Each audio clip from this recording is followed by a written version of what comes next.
আল্লাহ নিয়ে নিয়েছেন, এক সন্তান আল্লাহর কাছে আছেন, জন্মের পরেই আল্লাহ পাক তাকে নিয়েছেন, আলহামদুলিল্লাহ। ইনশাআল্লাহ তার সাথে আমাদের জান্নাতে দেখা হবে ইনশাআল্লাহ। আর এখন আমার এক মেয়ে এবং দুই ছেলে। তো প্রত্যেক ছেলে এবং মেয়ের সময় ওয়াইফকে ঢোকানো হয়েছে, আমি জায়নামাজেই, যতক্ষণ পর্যন্ত বাচ্চা আমার হাতে আসে না আমি জায়নামাজেই ছিলাম। এবং আমি দেখেছি যে আল্লাহ যে আছেন, আল্লাহ যে মানুষের এত কাছে, আল্লাহ যে দোয়া কবুল করেন, শোনেন, মানে আমি হৃদয় থেকে উপলব্ধি করেছি। এই কথাগুলো তো বোঝানো যাবে না, এগুলো তো আমি কোনো দলিল বা প্রমাণ দিয়ে আপনাকে বোঝাতে পারবো না। এটা আপনি ফেস করলে না ফিল করলে বুঝতে পারবেন। তো সেজদায় দোয়া করতে করতে চোখের পানি ফেলার সাথে সাথে দেখা যায় যে নার্স এসে বলেছে আমাকে যে আর কাঁদতে হবে না, এই যে মেয়ের কান্না শোনেন। এমন হয়েছে আমার সাথে। কারণ মানে স্ত্রীর যে প্রসব বেদনা, এটা দেখে কিন্তু স্বামী আসলে ঠিক থাকতে পারে না, তাদের প্রচণ্ড কষ্ট হয়। এবং এই কষ্টটা এই কারণেই হয়তো নবী সাল্লাল্লাহু আলাইহি ওয়াসাল্লাম বলেছেন, তোমার সবচেয়ে সেরা অধিকার পাওয়ার, মানে ভালো ব্যবহার পাওয়ার অধিকার রাখে তোমার মা, এরপর তোমার মা, তারপরেও তোমার মা, এরপর তোমার বাবা। তো মায়ের এই যন্ত্রণা শুধু মায়েরাই বুঝতে পারবেন। তো আপনি যদি জান্নাত পেতে চান, মায়ের সেবা করেন, মায়ের খেদমত করেন, মাকে সন্তুষ্ট রাখেন, ইনশাল্লাহ জান্নাত পেয়ে যাবেন ইনশাআল্লাহ। আর এই যুগে কিন্তু মা বাবার সাথে দাস দাসীর মতো আচরণ করা হয় আর কি। মায়ের হকটা কখনো নষ্ট করেন না। আর মেয়েদের প্রতি তাদের প্রতি আমার কনসেপ্ট অফ ভিউ হচ্ছে এরকম যে কঠিন হয়ে তাদের সাথে কোনো লাভ নাই।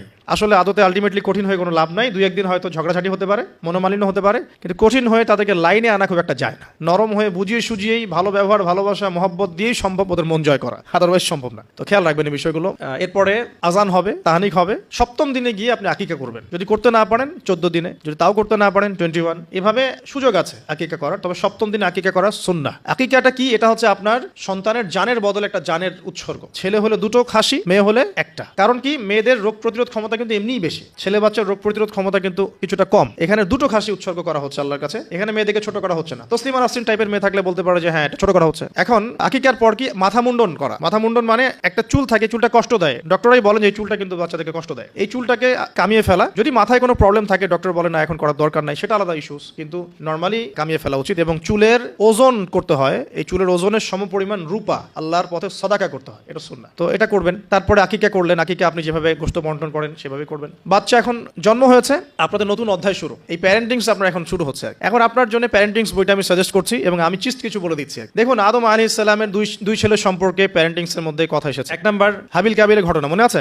দুই সন্তান পরস্পরে হিংসা বশত কিন্তু এক ভাই এক ভাইকে হত্যা করে ফেললো। যদি আপনাদের একাধিক সন্তান থাকে, কারো প্রতি পক্ষপাতিত্ব করতে যায় না, তাহলে কিন্তু হাবিল কাবিলের মতো সম্পর্ক করে উঠবে আর কি। আর এই যুগে তো হাবিল কাবিলের সম্পর্ক এখনো চলছে। এখানে বহু কাবিল ঘুরে বেড়াচ্ছে দাড়ি টুপি নিয়েই, তাই না? এখন হাবিল কাবিল সম্পর্ক তো এখন আছে আর কি। কুরবানি কবুল হচ্ছে, আমারটা হচ্ছে না কেন?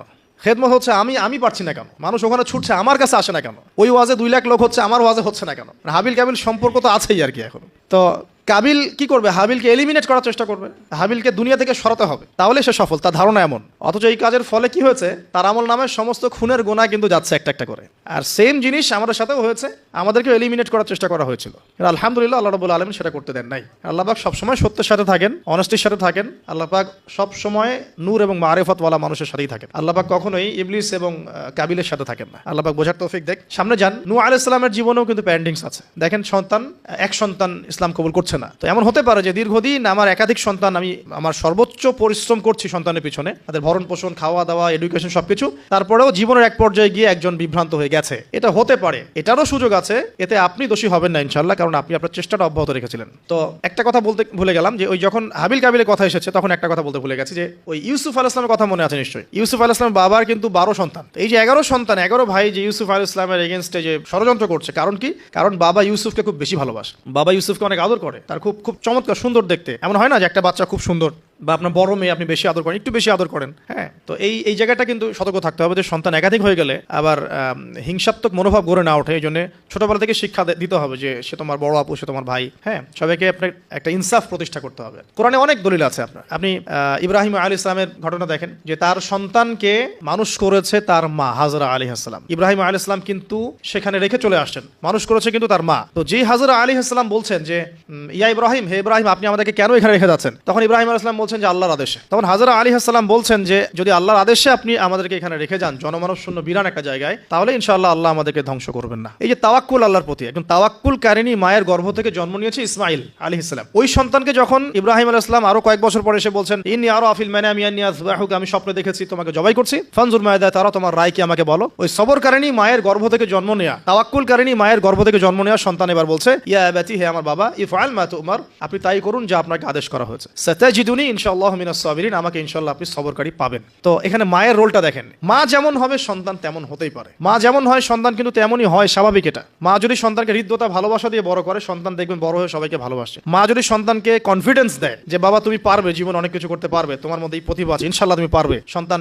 বুস্ট আপ পিছন থেকে পারবে ইনশাআল্লাহ। মা যদি সন্তানকে ত্যাগ করে, দুধ পান না করায়, ফ্যামিলিস্টদের মতো দুধ পান না করিয়ে যে আপনার বেবি সিটারদের কাছে মানুষ করায় আর কি, হ্যাঁ, ডে কেয়ার সেন্টারে মানুষ করায়, দেখবেন সন্তান ছোটবেলা থেকে একটা হতাশা, হীনমন্যতা, নিঃসঙ্গতায় ভোগে। আর এখন এলিট সোসাইটির মধ্যে এই সমস্যাটা আছে না, নিঃসঙ্গতায় ভোগে তারা। কিন্তু মা যদি সন্তানকে দেখা যায় খুব শাসন করে, বেশি প্রহার করে, সন্তান কঠোর হয়ে যাবে, মনটা কিন্তু শক্ত হয়ে যাবে। তো পিতা মাতার সন্তানের প্রতি অ্যাটিটিউডটা একটা বড় ফ্যাক্ট, যে সন্তান বড় হয়ে কি হবে। হিটলারের জীবনী পড়ে দেখেন, সে বলছে আমার পিতা আমাকে খুবই মায়ের মারতো আর কি, খুবই পিটাইতো। তো বড় হয়েও শিখছে আর কি যে পিটাইলেই কাজ হয়, যদি কিছু করতে হবে তো পিটাইলেই কাজ করতে হবে। এরপরে সে যে পিটানো শুরু করছে সবাইকে গণহারে। এই যে সন্তান জন্ম নিল ইসমাইল আলাইহিস সালাম, হাজরা আলাইহিস সালামের গর্ভ থেকে, মা যেমন হলো সন্তান তেমন হলো কিন্তু। আর এই যে মায়ের আত্মত্যাগ দেখেন, সাফা মারওয়া সাই করা যে ঘটনা, জামজাম কূপের যে ঘটনা, এই ছেলে কুরবানির যে ঘটনা, এই ঘটনাগুলো আল্লাহর কাছে এত বেশি পছন্দ হয়েছে, দেখেন কিয়ামত পর্যন্ত হজ ওমরায় আপনি এগুলো কিন্তু করছেন, হজে করছেন। অথচ এটা কিন্তু ইব্রাহিম আলাইহিস সালামের যুগের ঘটনা, আমরা কিয়ামত পর্যন্ত এই ঘটনাগুলো ফলো করছি আর কি। আর এমন কোনো ধর্ম নাই যে ধর্মে ইব্রাহিম আলাইহিস সালামকে গালি দেওয়া হচ্ছে। জিউসরা ইব্রাহিম আলাইহিস সালামকে সম্মান করে, জানেন, খ্রিস্টান যারা তারা ইব্রাহিম আলাইহিস সালামকে সম্মান করে, তারা কিন্তু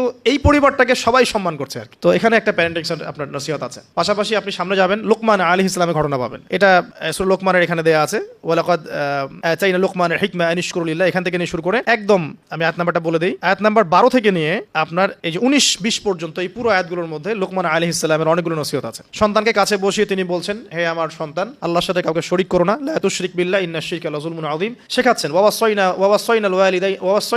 ওয়াসাইনাল ইনসানা বিওয়ালিদাইহি হুসনা, মানুষের সাথে ভালো আচরণ করো, তোমার পিতামাতার সাথে ভালো আচরণ করো। তোমার পিতামাতা যদি তোমাকে শিরক করতে বলে তখন তাদের ফালা তুতিউহুমা, তাদের আনুগত্য করো না। আল্লাহ তিনি আরো শেখাচ্ছেন যে ছোট্ট কোনো বিষয় তুমি আল্লাহ থেকে লুকাতে পারবে না, আল্লাহ সব সামনে নিয়ে আসবেন। ইয়া বুনাইয়া আকিমিস সালাহ, সালাত কায়েম করো, ওয়া আমুর বিল মারুফ, সৎ কাজে আদেশ করো, ওয়ানহা আনিল মুনকার, অসৎ কাজে নিষেধ করো, ওয়াসবির আলা মা আসাবাক, তোমার উপরে যে বাধা বিপত্তিগুলো আসবে সেগুলোতে সবর করো। উচ্চ স্বরে চিৎকার চেঁচামেচি করো না, কারণ গাধার স্বর উচ্চ স্বর হয়, চেঁচামেচি করে। এরকম প্রায় এখানে 10টা থেকে 15টা নসিহত আপনি পাবেন।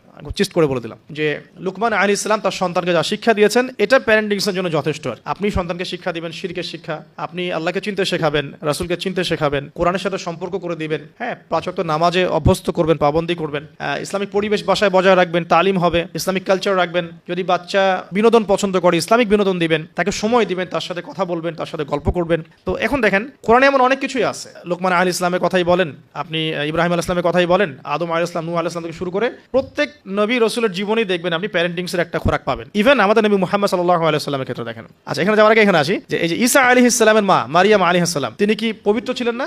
দেখেন আল্লাহ পাক এমন সন্তান দিয়েছেন, সন্তানও পবিত্র। ঈসা আলাইহিস সালাম কি আল্লাহর হুকুমে মৃতকে জীবিত করে ফেলছেন না? আল্লাহর হুকুমে মানুষকে সেবা করছেন, চিকিৎসা করছেন, তাকে রূহুল কুদুস সহযোগিতা করছে না? এবং তিনি এমন একজন সত্তা যিনি আবার মসিহুদ দাজ্জালকে হত্যা করবেন। তাকে আল্লাহ পাক কত বড় একটা মাকাম দিয়েছেন, তার মা পবিত্র ছিলেন, পবিত্র মায়ের সন্তান। দেখেন নবী সাল্লাল্লাহু আলাইহি সাল্লামের ক্ষেত্রে কি হয়েছে, তিনি মা এবং বাবার সঙ্গ খুব বেশি পাননি, কিন্তু তার আশপাশের মানুষ যারা ছিল আর কি, তার চাচা, তার দাদা, তারা সব সময় নবী সাল্লাল্লাহু আলাইহি সাল্লামকে প্রচন্ড ভালোবাসতেন, প্রশংসা করতেন। কাবা ঘরে নিয়ে কোলে নিয়ে বসে বলতেন, আমার এই নাতি, আমার এই বংশধর ইনশাআল্লাহ একদিন নেতা হবে, তার দাদা বলতেন বারবার। দেখেন নবী সাল্লাল্লাহু আলাইহি সাল্লাম ছোটবেলা থেকে এই শিক্ষাগুলো, এই ভালোবাসাগুলো পেয়েছেন। ছোটবেলায় তাকে বেদুইনদের কাছে রাখা হয়েছে, মরুতে দৌড়িয়েছেন, খেলেছেন, হাড়হাড্ডি শক্ত হওয়ার জন্য, ফিজিক্যালি স্ট্রং হওয়ার জন্য। ভাষা শিখিয়েছেন নবী সাল্লাল্লাহু আলাইহি সাল্লামকে ছোটবেলায়, ওই দুধমা হালিমার ওখানে তিনি ভাষা শিখছেন, আরবি ভাষা, বিশুদ্ধ ভাষা। ছোটবেলা থেকে নবী সাল্লাল্লাহু আলাইহি সাল্লামকে যারা ভালোবাসতেন, খেয়াল করে দেখেন নবী সাল্লাল্লাহু আলাইহি সাল্লামও বড় হয়ে সবাইকে ভালোবাসেন, এতিমের পাশে দাঁড়ান, বিধবার পাশে দাঁড়ান, মিসকিনের খোঁজ নেন। আমি বোঝাতে চাচ্ছি যে সন্তান সেটাই শিখবে যেটা পিতা মাতা তাকে ছোটবেলা শিখাবে। আপনি যে এনভায়রনমেন্টটা দিবেন